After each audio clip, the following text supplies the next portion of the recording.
In the winter of 52 BC, the smoke was still rising from the battlefield of Alesia.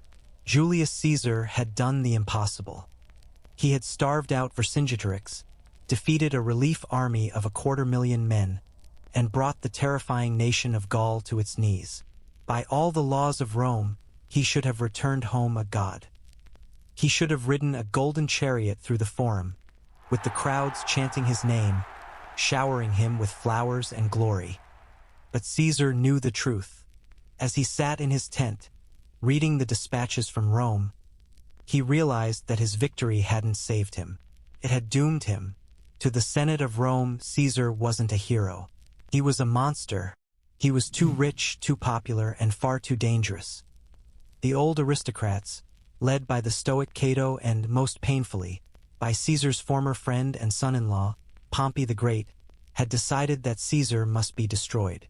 They sent him a simple, brutal ultimatum. Disband your legions. Resign your command. Return to Rome as a private citizen. It sounded like a lawful order. In reality, it was a death sentence. Caesar knew that the moment he stepped down from his command, he would lose his legal immunity.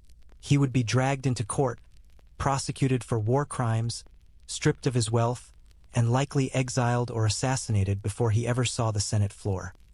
They had backed the most dangerous man in the world into a corner. They thought he would submit. They thought he would bow to the law. They were wrong. Caesar didn't pack his bags. He packed his sword. It was January, 49 BC, the dead of winter. Caesar stood on the banks of a small, muddy river in northern Italy called the Rubicon. It wasn't a mighty river, but it was a sacred legal boundary. North of the river, a general had the power of life and death. South of the river, in Italy proper, he was just a man. To cross this water with an army was the ultimate crime. It was high treason.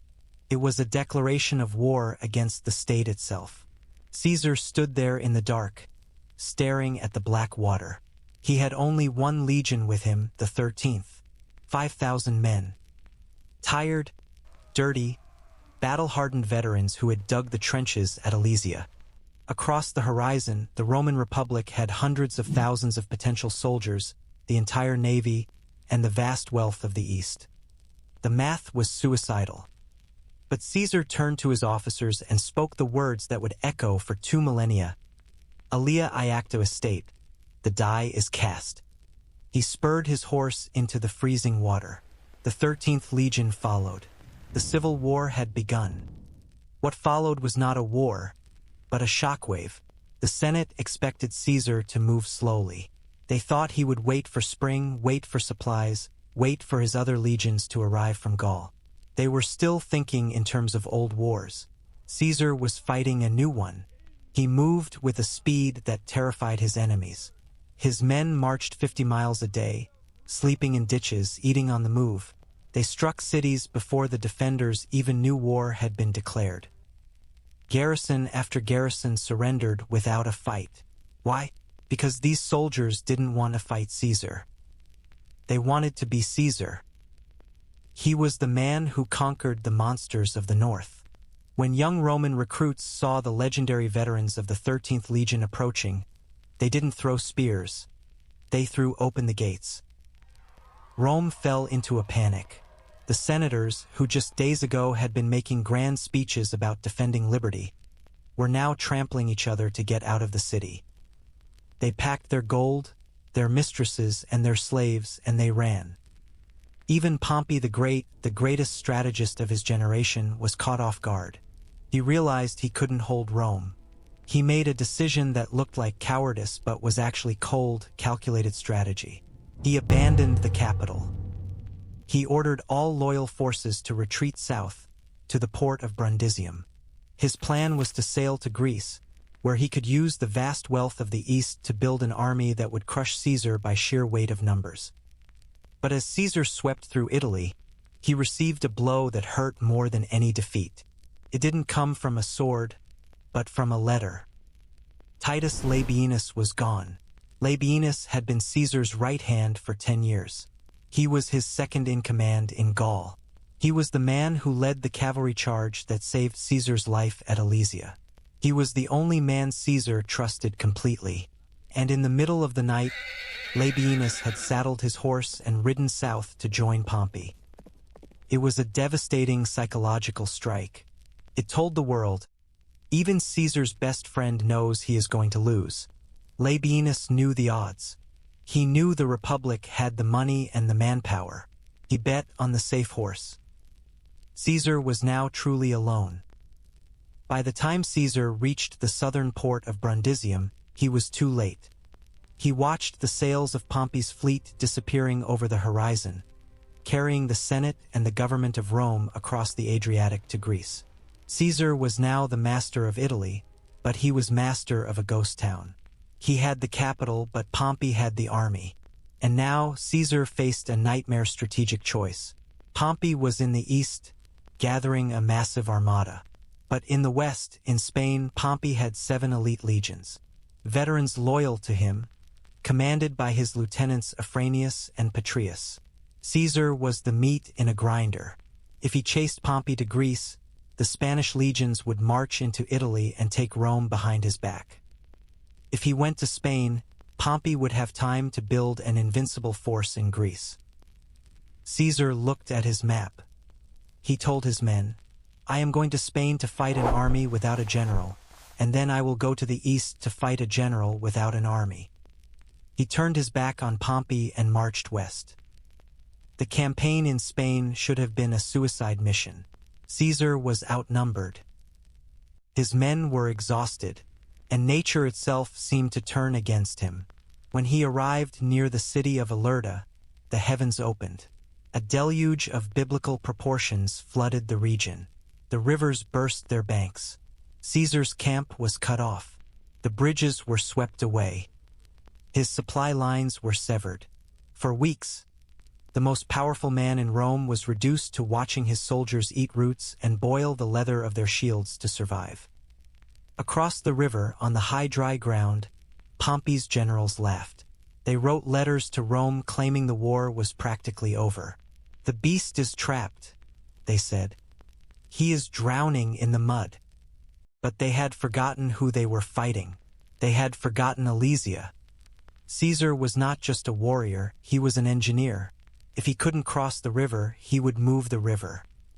In the middle of the storm, working in water up to their chests, Caesar's legionaries performed a miracle. They dug miles of diversionary canals. They literally drained the river, lowering the water level just enough to build a ford.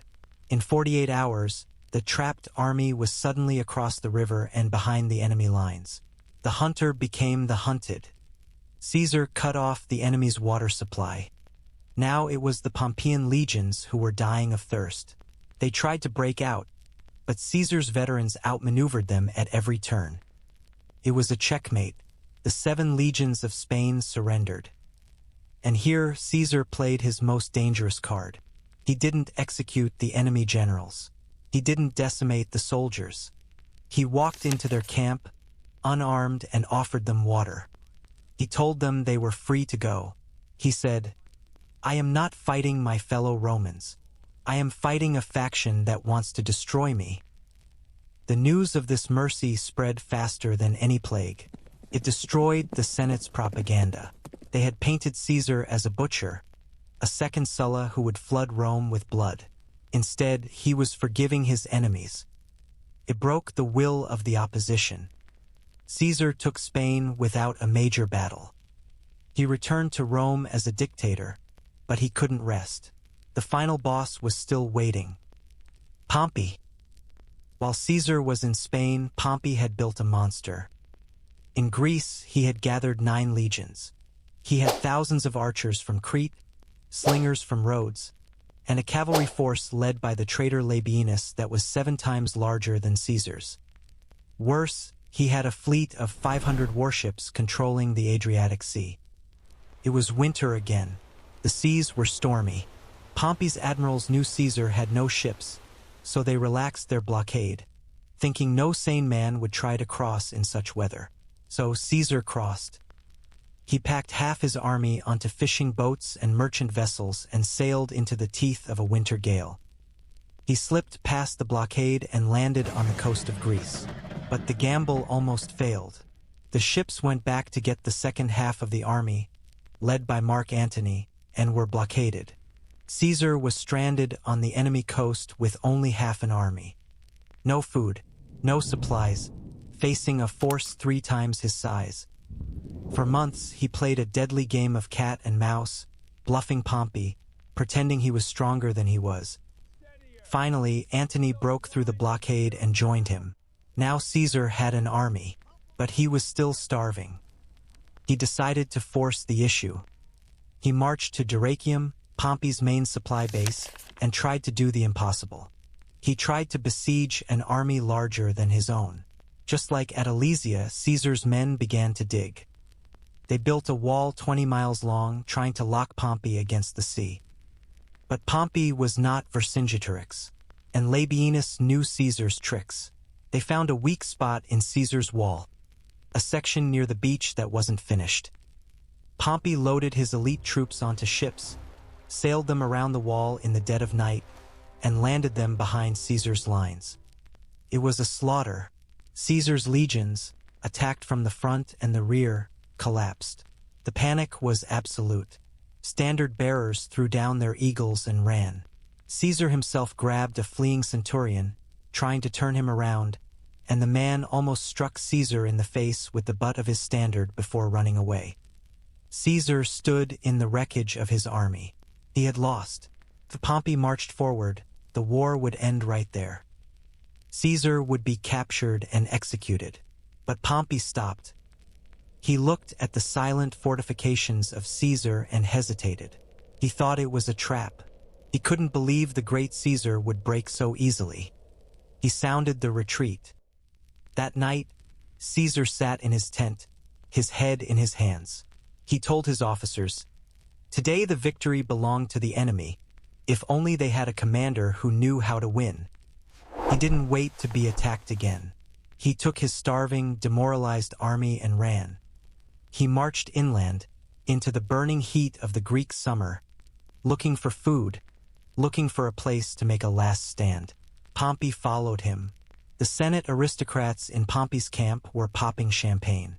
They were arguing over who would get Caesar's house, who would get his title of Pontifex Maximus. They thought the war was over. They pressured Pompey to finish it. "Why are we chasing him?" they asked. "Smash him now." Pompey wanted to starve Caesar out, but the pressure from the politicians was too great. Reluctantly, he agreed to give battle. The two armies met on the dusty plains of Pharsalus. It was August 48 BC, the day that would decide the fate of Western civilization. The setup was terrifying.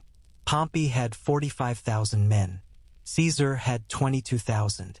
But the real disparity was on the wings. Pompey had 7,000 cavalrymen, the flower of Roman aristocracy, young men in golden armor, led by the traitor Labienus.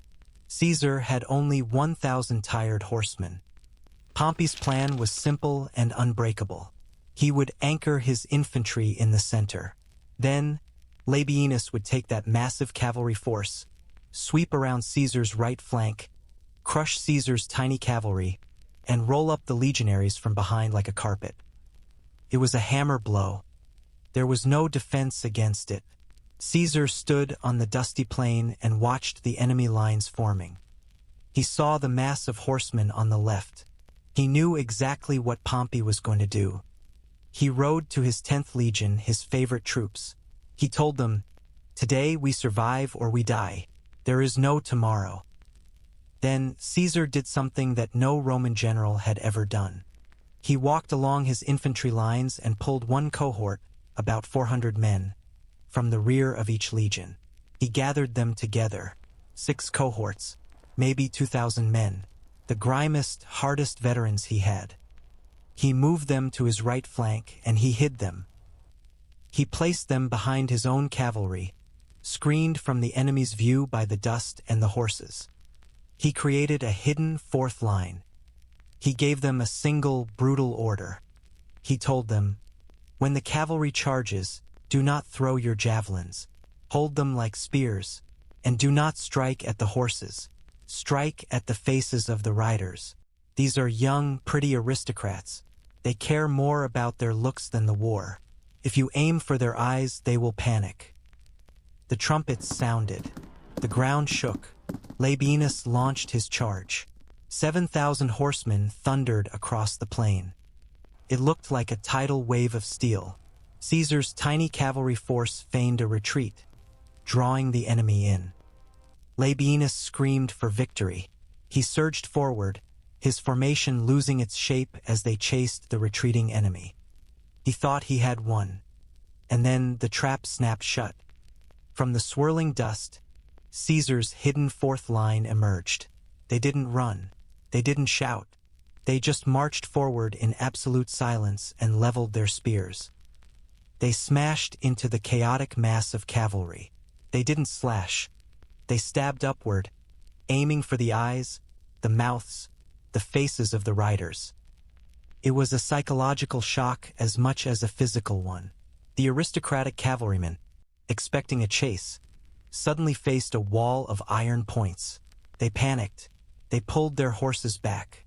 The charge stalled. Men screamed as javelins pierced their faces. The terror spread like wildfire. Within minutes, the greatest cavalry force in the world broke. They turned their horses and fled, trampling their own infantry in their haste to get away. Labienus ran. The hammer had shattered against the anvil. Now Caesar unleashed his counterpunch. He ordered his main infantry line to charge. At the same time, the hidden fourth line, having routed the cavalry, swung around and hit Pompey's infantry in the rear. It was a slaughter. The Pompeian line disintegrated. Pompey the Great, the man who had been called the teenage butcher, the conqueror of the East, sat on his horse and watched his world burn. He didn't rally his men. He didn't die fighting. He simply went numb. He took off his general's cloak, dropped it in the dust, rode out the back gate of the camp, and boarded a ship. He abandoned his army to the wolves. Caesar walked through the enemy camp that night. He saw the bodies of Roman citizens piled high. He saw the tents of the aristocrats laid out for a victory feast that never happened. He didn't celebrate. He looked at the carnage and said, "They wanted this. They gave me no choice." But the story wasn't quite over. Pompey was still alive. He fled to the one place he thought he had friends: Egypt. The kingdom of Egypt was ruled by the boy king Ptolemy XIII. Pompey had helped keep Ptolemy's father on the throne. He expected sanctuary. He expected an army to rebuild his cause. But when Pompey's ship anchored off the coast of Alexandria, he saw a small fishing boat rowing out to meet him. In the boat were a few Roman mercenaries and Egyptian officials. They called him by name. They invited him into the boat.